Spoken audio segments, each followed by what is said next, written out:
I was watching this game between Rhythm and Vedant, and I felt that White should win this. And I was trying to find ideas how can White win this position. And then I realized that this bishop is a bad bishop. And this knight is a good knight.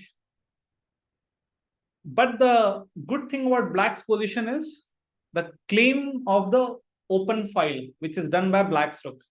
And White rook is just doing a job of protecting a pawn. So I really got interested to see how White can make this position work for himself and how can White improve this position. White started in the game with pawn c3, which I did not like because it's not the right idea to go for. Now, Tanuja, you've joined the class for the first time. I'll be a bit quick to explain you few things about good bishop, bad bishop very quickly. See, if the bishop is placed on the opposite color of your center pawn chain, it's a good bishop. If it is placed on the same color of the center pawn chain, it's a bad bishop. Only a bad bishop can become a useful bishop. Meaning, if you bring the bishop outside your pawn chain, it is still called as a bad bishop, but now it has become useful. Today, we are going to learn how do you make your bishops, how do you make the useful bishops also into bad pieces. Now, I hope you guys know billiard balls. Have you guys seen billiard balls? It's played in a game called pool. So what happens in pool, basically, if a ball is here, if you're having a stick and there's a ball, if you want to bring the ball and create and bring it in this pocket, you'll have to kick the ball, like you have to hit the ball like this. Ball will go here and bounce back and try to come towards this end. Similarly, in chess, bishops also start acting like billiard balls. See how? Suppose if a bishop is placed on the center files, let's say here, and if I compare one bishop with this, I ignore if the bishop is good bishop or bad bishop. If I talk about the e3 bishop has access to queen side. It also has access to king side. But if I talk about the b3 bishop, the b3 bishop has access to this particular side only. It cannot come to this side. Now imagine if there are other pieces. If I start bringing other pieces on the board and I do something and there's a point in which opponent starts attacking me on the king side, I will see that in order to bring this bishop into the game, it needs to bounce back from somewhere and come back. But the problem happens that once you keep a bishop on one particular side, and if the center is a closed center, it is a difficult thing to bring the bishop back in the game. I'll give you many examples about that particular thing in today's class. That how do you make sure your opponent's useful bishop are not able to participate? Let's see this case. In this case, this bishop is not even useful. It's outright a bad bishop because the center pawn is a dark square pawn. So the bishop is also a dark square bishop. It's a bad piece. Question that I'm asking from you guys is, what do you guys think? How should White proceed in this particular position? Knowing the fact that your minor piece is going to be a better minor piece in the end game. Because there are a lot of weak pawns, isolated pawn, double pawns, all are there for Black. So you know that if the game goes in the end game, further in the end game, White will have at least a winning chance. Black cannot try to play for a win here because every single pawn is placed on a light square. So this bishop is basically not able to do anything. So can I try this question? Yes. I think the basic plan for white is to start attacking on the queen side and probably build a advantage over there because there is nothing much there. What you call it? It's nothing much there on the king side. So Okay. I think what you should do is go knight to a5. The rook can't attack, and suppose he plays something like c5. Then you should play c4 because the weakness is not running up. Rook d2. Rook, rook down. Wait. In that case, we can protect the pawn. Probably go up. Sorry, go rook to c1. Rook e2. Rook e2. Even if I don't play, I mean, yeah, rook e2, you play f3 and then bishop g5. Basically, you have to understand that if you go for a minor piece endgame, you are going to be in a better position. But what you have to understand is that this rook is creating a trouble. So without losing a pawn, you go in the endgame without losing a pawn. Because in minor pawn endgame, if the pawns are equal, then game will likely to be ending in a draw. You are having a better pawn structure on the queen side. Black has a bad pawn structure on the queen side. I want to protect these 3 pawns, and then I want to capture at least 1 pawn so that I can create a passed pawn in the endgame. So the right way to start this position is to understand that they're having the d file and you want to challenge the d file. Something like king f1. And the plan with this is they cannot enter anywhere because the knight is stable. Pawn c5, pawn f3. Now the rook is free. King f8, king e2. And whichever move they play, I'm going to play rook d1. And then trade king d3. And then I'll start moving the knight. Because I realize that in this particular case, once the rooks are off the board, knight will stand better than the bishop without losing a pawn. Now remember, it's the case of without losing a pawn. Look at this position. Now suppose if we are playing this position from black, we realize that f6 bishop is a bad bishop. Today we are only talking about bishops, no other pieces. Because we realize the f6 bishop is a bad bishop, I have seen so many people playing positions. This is again taken from the tournament. And black played a move d4.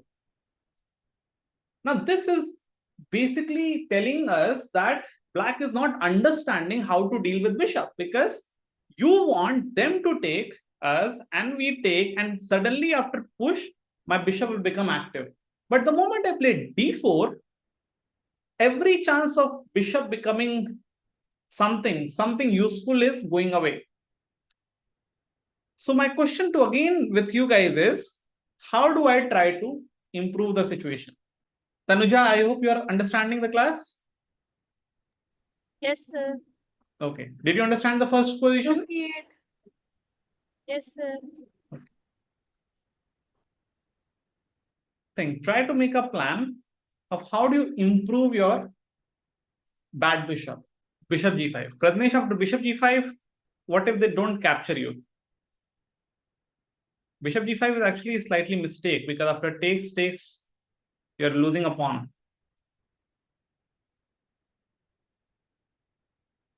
Bishop really cannot move right now. Sir, first then rook e8, then bishop g5. But the rook is happy, no? Why do you want to bring your rook into a bad file? You are the one enjoying the file. Sir, I have sent. Bishop e7, bishop. So bishop cannot move basically, because after takes, you have to find out knight e5 is happening. Sir, queen e7, then bishop g5. Then d5 is hanging. Oh yeah. Takes, knight d5. Think, no rush.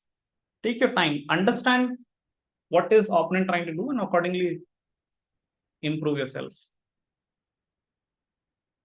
And anyone can guess which kind of opening has happened, what kind of game it is? E4, E4. E4, E5. And what's the name of the opening? Italian. Exactly, Italian. Italian, in which bishop was on c4 and black plays bishop e6, and there's a trade like this, and then later on black pushes for d5. This is the opening. So knight d4, knight cross. Very nice. Knight d4, knight takes. Yeah, pawn takes. And then when it's attacking, the knight will either go to b5 or, let's say he goes here. If he goes there, we can push our pawn on e5. That's we have control the whole center. This is where you went wrong. Again, you are making your bishop bad. But what will we do? The problem is that we want to fix our bishop. You want to Make it worse. Wait, let me say. You want to create a space for your bishop. So you went very correct. Knight d4, take, knight here, but now bishop e5. Yeah, bishop e5. And this is a very common mistake what players do. They fix it. See, in the game also, in the tournament when I was watching it, black just played d4 because it is in their intuition that a pawn likes to protect a pawn, but they're not thinking, what about my bishop? So knight d4 is the best move. See why? Suppose if they play just for the class, if they take a pawn, just for the understanding, we take here.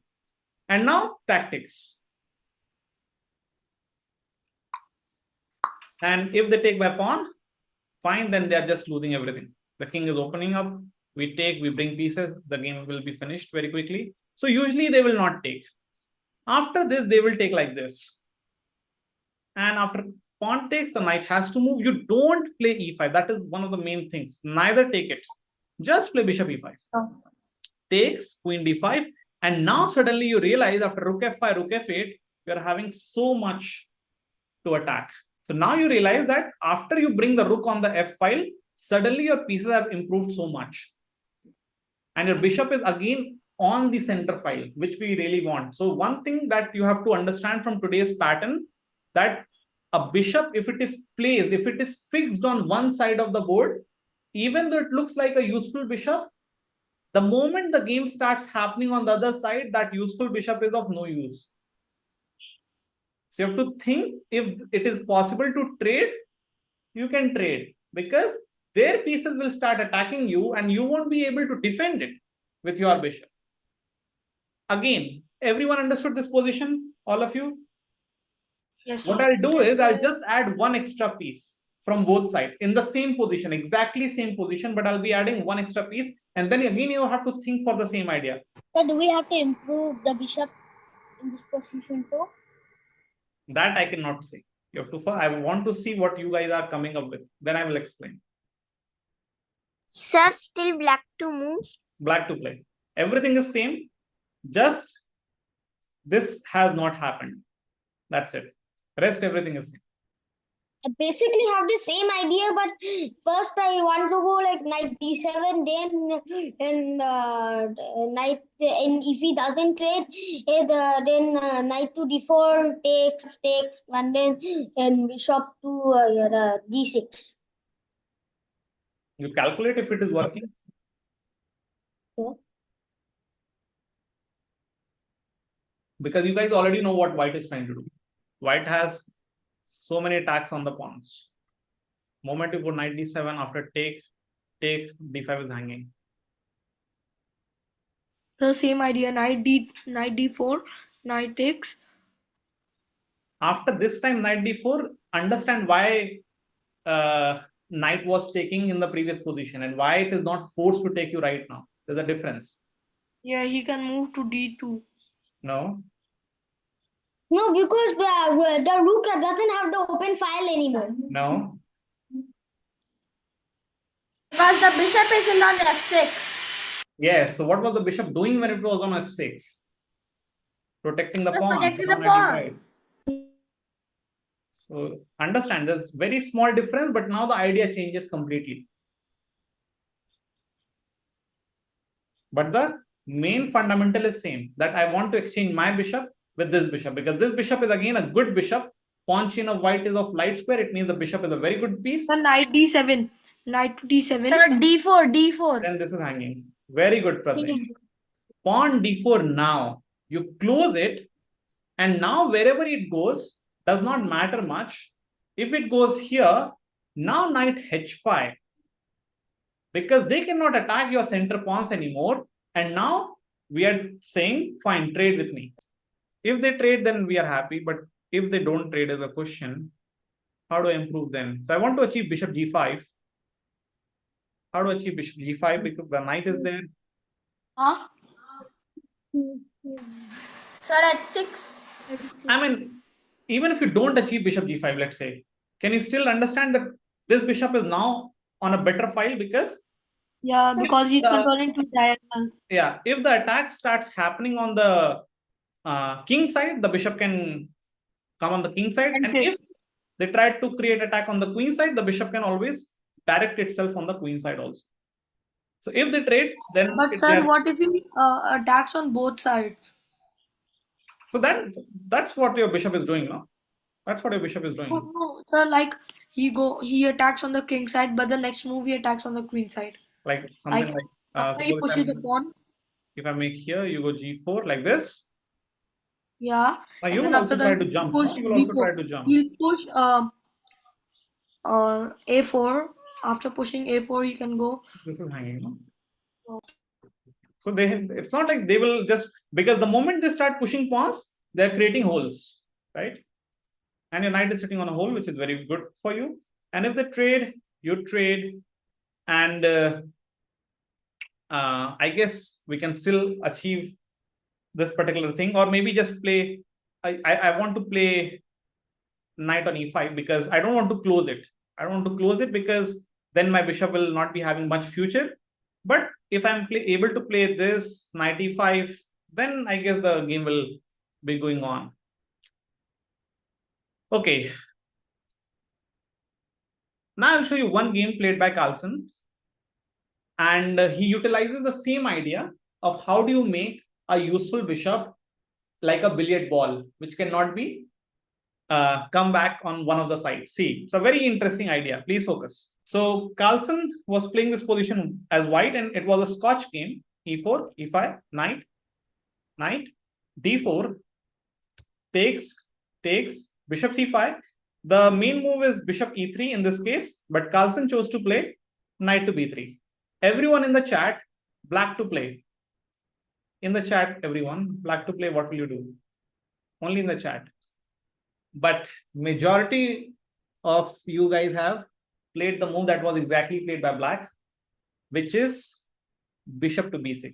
And now you will understand how Carlsen punished this particular move. It's a mistake because looks like that the bishop is doing nothing. Like it's a good bishop, but see how white creates an attack on the king side and the bishop is not able to do anything. Just keep focusing on the game now. Knight c3, knight f6, queen e2, castles, bishop g5, and now you literally want the bishop to be on e7.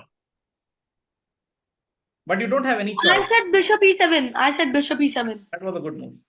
Bishop e7 is I good. said queen e7 or bishop e7. Yeah, that's also fine. But bishop b6 is a problem.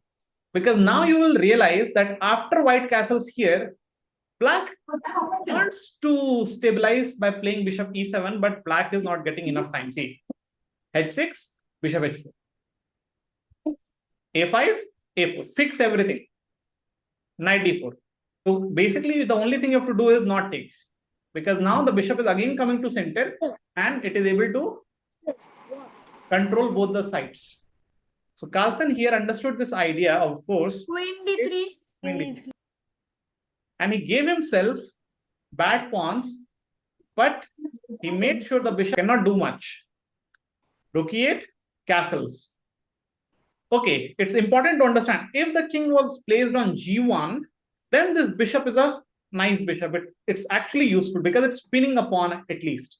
But after long castles, white is going to launch the attack on the king side, and the bishop is not able to find ideas. Bishop is not able to go in the defense, nor it's helping them to create attack.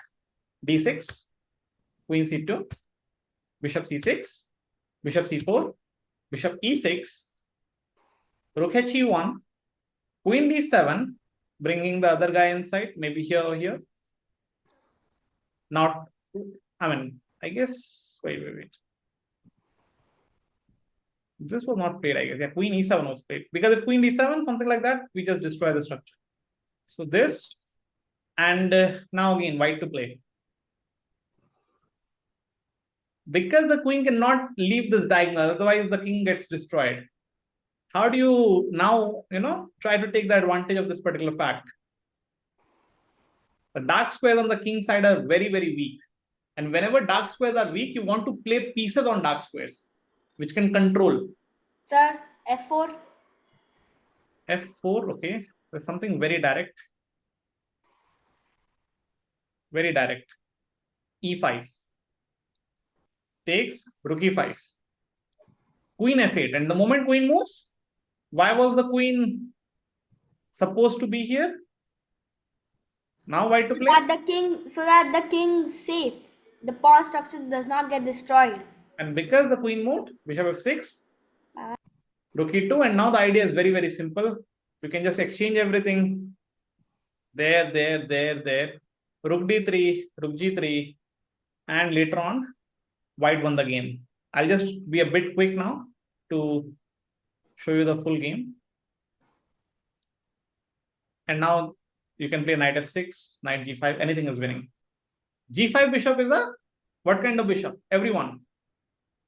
Useful. Useful bishop. What is the problem with this bishop? Useful. It's placed on. It has It's based on like it can only defend or attack one diagonal. Yes. And what do you think? How should white proceed in this particular format? So something like the moment you guys play knight e3 or anything, they would be happy to just trade. You don't want to do all these things. And we have already understood a useful bishop can be made into a worse bishop by fixing it on one side only. Remember, if the knight is not here, they are able to play bishop e7, then they are fine. H4. Very nice. Good job. H4 is the move. Very good. Bishop f6, we take, and the structure is bad. Now queen f6 is coming and everything is just getting collapsed. So what about bishop f4? Bishop f4, g3. Okay. E3 So- back. Yes. Bishop That is, h6. And now the moment bishop is placed on h6, we don't have to do anything about that. Just make sure you don't castle this side. Otherwise, the bishop might be able to do something. Don't play a knight on dark square. Don't do anything on dark square. This bishop is going to sit in the game forever. Just castle on the queen side, play normal chess. No need to try to be aggressive here. No need to go for these kind of lines. So now we see that, okay, on the other side, we are hitting here. They are protecting a4. And the moment a4 is played, we realize that, okay, we are hitting on a8 as well. Takes knight b4. Queen a4 is now coming with check. Castle, queen a4. And the moment you realize that this bishop is on the king side, what white has done, basically, white has started attacking on the queen side.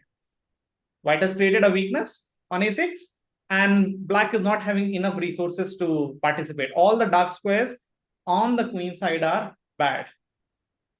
Knight a5, knight e5. Bishop e6, queen a5. Forcing trade of queens, because after this, b4, bishop out, I mean somewhere, bishop e2, king, I mean castles, bring the other rook, a6 is about to be falling. Few things to make sure that you guys understand. After this, can anyone tell me why should I not go for this? What so is because then you can go something like g6 and then reroute the bishop. she Sir, said? he can play f6. No, sir, he can play f6. Pawn to f6. Sir, Okay. it knight cross He d5. pawn to f6 if we try Then pushing knight pawn cross takes. Okay, d5. one by one, Then not like that. if- One by one. Knight cross d5. then pawn if queen cross d5. Then Bishop cross g4. yes. Very good. It's good to see this. Wait, Aravada, I'll ask you. Just wait 1 second. It's good to see this. That knight cross d5 is hinting on winning a pawn, and if this guy takes, you have bishop f2. That's one thing to notice. That when you try to overextend your position, you create weaknesses in your camp. And also, you should understand your king is unsafe. And I've already said, because this bishop is only attacking on c1 square, you don't want to go like this, playing knight e3 stuff. So you want your king side to be close. No need to rush. So we will go not g4, but wait, sorry, a4. Because it is kind of a piece which is under attack twice. They have to defend. And if they do like this, we are just winning. So they have to take it, I believe, on knight b4. Castles, queen a4, takes, bishop e6, queen a5. The queen cannot take, basically, because after takes, as I've already said, all the dark squares are very weak. a6 pawn is about to fall. It's very difficult to save it. And moves like knight c7 can be played anytime. The rook will join the party and you cannot save a6. So black played, I believe, queen to b8 attacking. So b4, f5 takes, bishop takes, queen c7. And after a couple of moves, white won the game. In such position, now it was a very tricky game, but I will not go in the end because there are many moves that can be played differently. Like, it's not forcing every single move that white was playing, but the main idea is to find h4. Not many people play h4 if their king is to be castling on the king side. You don't play h4 usually, but sometimes you have to make sure that you play these moves to make the useful bishop into worse bishops. Similarly, I'll show you another pattern. Same idea, exactly same idea, but this time the bishop is on c5. Anyone can guess what kind of opening white has played here? Sir, Catalan. You are very close, Rhythm. In Catalan, we play the bishop over here. In one more opening, we play the bishop on g2. English. English. See, how can you achieve such kind of structure? c4, c3, knight f6, g3. How many times they play this? You go here. No, wait. I guess there's some knight here happening. This happens. And then they go here like this. You go knight d5, takes, 94, knight f6, castles. So which opening is this? This is English. Queen c2, queen e7. Same structure can be achieved in this particular position. After queen here, they can play bishop c5 and the game will go on. So again, we realize that this bishop is a useful bishop because it has come outside the pawn chain. But the problem here, also, by the way, this particular position has been played many times. It's a very common position in English. See, if I go to master database, Korchina and Karpov have played this. Jan Markov have played this. Mikhail Tal has played this with white piece. See? Sir? It's very common position. Sir, I think I found. On Leech's database, you'll be finding a lot of games. Oh, Leech's has only 4 games played in this position. So I guess it's not so common in Leech's. Sir? Yeah. Sir, pawn d3. Pawn d3. Not that it looks like a good idea to fix the bishop like this, but it's not the exact idea because you're not able to bring your queen. You're not able to enjoy a diagonal with your queen. Take your time. You have to know these setups. These are setups to know by heart. How can you make because your bishop is also not so good right now. It needs to come out somewhere, right? You have to make a plan accordingly. How do you make this bishop into a permanent back piece? Provided the king has castled on this side, so the bishop can be doing something. There are 2 main moves here. Let me explain. One is b3 to play bishop e2. Other is e3. That's very important. Why e3? Why will you want to create space like this? Because the moment e3 happens, they would love to take it. But the moment we take by the f pawn, we give ourselves a file. The bishop is still bad. This pawn is not a backward pawn, cannot be under attack. And now we are having a very good way. Now we'll play b3, bishop here, and both the bishops start attacking in this particular line. Sir, I didn't understand. Can you go a little bit back? Yeah. The problem with d3 is you are shutting down your own queen, correct? Yes. So you go e3. What they will do, they'll take it, and then you don't take like this because this gives black enough chance to. And what if they don't take? They're not forced to take. Yeah, that's also a good question. I'll come to that. So you take like this, and then the idea is rook f4, bishop e4, here. They're having a good attack on the king side. I'll show you the game also. Okay. If after this, suppose if they don't take, like what can they do? Maybe something like this, maybe. Then you just keep, because you've understood those kind of pieces, underprotected pieces, right? Attacking one time, defending one time. Increase attackers. How will they increase defenders? Like this.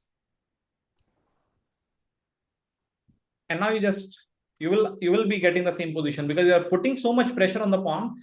They will have to move it, and the moment they move, you are having again the same idea.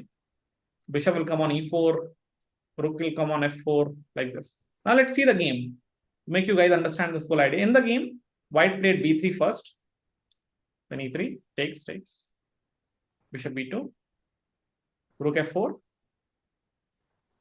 rook f1. Now every single piece of white is able to participate, correct? After bishop e4. But if you look at black's pieces, I don't know what this rook is doing. Maybe this rook can come by playing f5. This rook can enjoy. This bishop can enjoy sometime, somehow. I don't know. Maybe here, somehow it can enjoy. But this bishop, it's not able to contribute in the game, because no pawn can kick this particular pawn. No pawn from black can attack this pawn. No other minor piece is there that can attack it apart from the bishop. And this pawn is already protected by this pawn. So bishop is basically shut down. This was tried to give the rook open file, queen d3, queen g6, and finally bishop e4. f5, white to play, guys. Time for tactics. Yes. So you guys are now getting it. It's take here. They cannot really take your bishop, because we take, and you have to see the final move. After king takes, what's the final move? Because I cannot take this guy right away or this guy right away. I have to see one more move. What is the final move in the chat? Into F. What is it? F1, Very I good. think. Yeah. Queen f1. This is the final move that you have to see. Because once you find queen f1, then you can just take here, and this is unstoppable. Yeah. This guy is not able to do anything at all. Cannot go back, So Sir, can you go when you told that unstoppable? Yeah. He could have gone to queen e8 though, right? Yeah. yeah, okay, so let's do queen e8 as well. You will just trade, right? Takes here.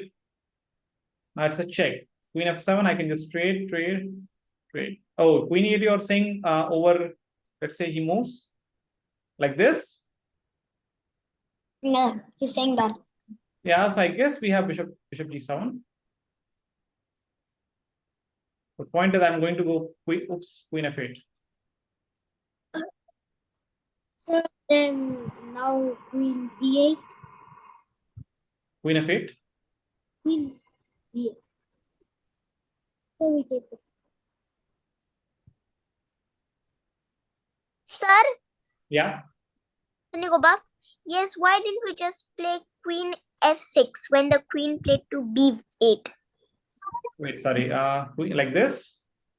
Yeah. No, when the bishop is on g7. Yeah, even this is fine. Still exchange and the same thing. You get the queen. This is mate. Hmm. Yeah, so even this is even better. Queen f6, queen f8 is also mate. Yeah. Yes, Manu, continue. Why did we take the pawn? Because it's not forced, no, it's not forced to capture. Because now there's a weakness here. These guys are hanging pawns. In the case of hanging pawns, if you go in the end game, you are better, because you are having I'll show you the end game. Let me just show you the end game. Yeah, after this particular position, you'll realize that it's far more easy to attack these guys and this guy as compared to your pawns. And also you're winning f5 for free. +1. Okay. To show you the full game. And after a few more rook end game moves, the game was finished because of white's connected pawns. Now I'm not going to show you the full game. You can win this on your own. So not all the moves were forced, but the main idea to understand is this. Every single position, how do you make your opponent's useful bishop into bad pieces?